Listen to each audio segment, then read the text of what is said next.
Hey guys, No Nonsense Know-How here again. Just a quick little follow-up snippet video here regarding two previous videos I did. The original one was air compressor safety, where I showed you my big red air compressor that used to have a tank on the bottom of it, and the bottom was all rusted out. And so just to be safe, I decided to replace the tank with this Cobalt 60-gallon, and of course I kept the top compressor and pump since that was a single stage. This was a dual stage, and that just filled up a lot better. So now it's dueling compressors. Kind of a silly setup, but it works good. And I said I was going to do a hydro pressure test on the old big red 40-gallon vessel. Never did get around to that though, because I flipped it over, hit the bottom with a ball peen, and I could just tell that it really wasn't paper thin. I figured it would pass the pressure test, so I decided to just plasma cut it open, and let me show you what I found here. With a brief look at the bottom, you can see it had some pretty deep pitting and rust all over it. This is actually all dented in from me hitting it with the ball peen a few times just to compare the softness of this versus the top that had no rust. Definitely softer down here. And you can see where the lap joint is, the two sections bonded together, that started rusting in there and kind of pushing out. But what I found really interesting is the sides of this tank these are a full 3/16 steel, or 7 gauge. I put my gauge on here, measured that out.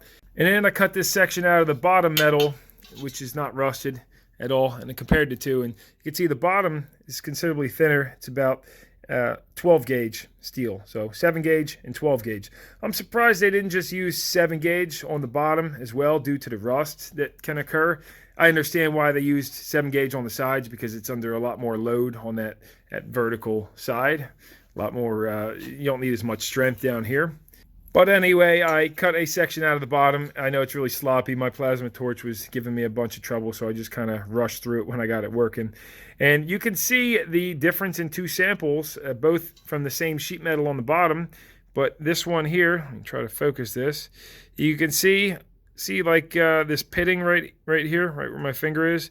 In the deepest part of those pits, it got pretty darn thin.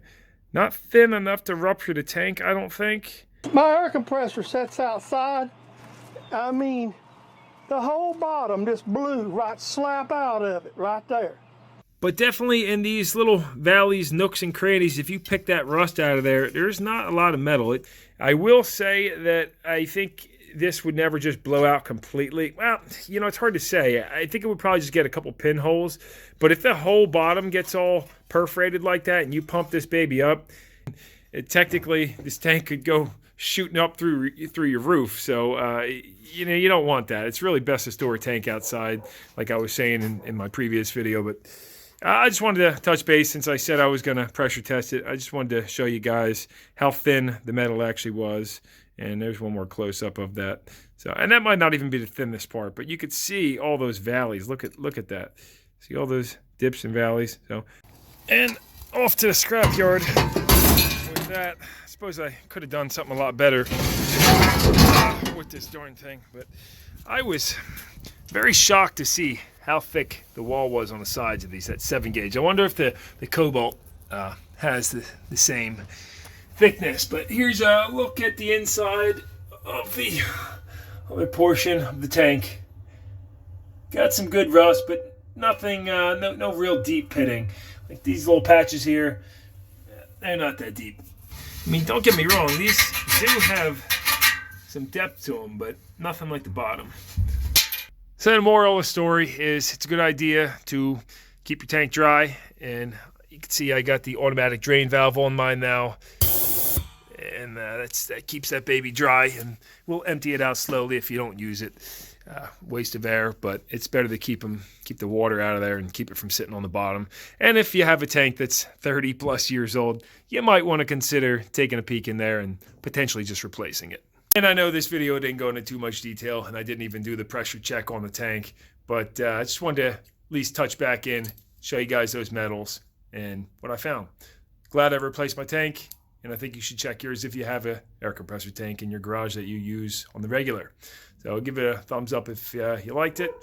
And consider commenting down below. Let me know what you find in your tank if you do check it.